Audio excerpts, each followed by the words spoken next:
हम महालक्ष्मी मिश्रा सबके प्रणाम करै छी और सबके स्वागत करै छी। एहि साल फेर जन्माष्टमी पर्व लऽ कऽ सबके दुविधा छै कि 6 सितम्बरके छियै या 7 सितम्बरके।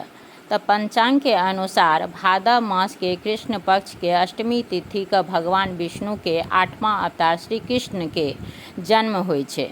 भगवान कृष्ण के जन्म भादव मास के कृष्ण पक्ष अष्टमी तिथि रोहिणी नक्षत्र में होइ छै।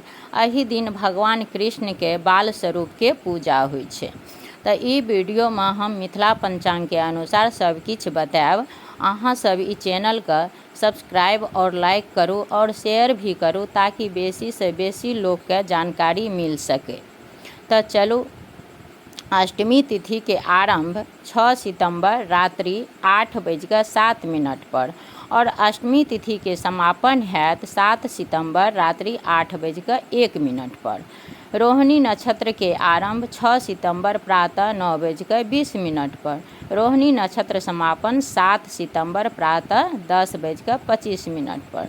तो भगवान कृष्ण के जन्म अष्टमी तिथि रोहिणी नक्षत्र मध्य रात्रि में भेल रहे। तो 6 और 7 सितंबर 11:56 से लऽ कऽ 12:42 मध्य रात्रि में ई हैत।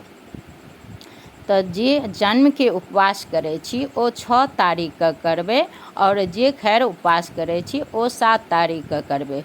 तो ई गांव घर के अनुसार 6 तारीख के जन्म और 7 के पूजा पाठ हैत। धन्यवाद।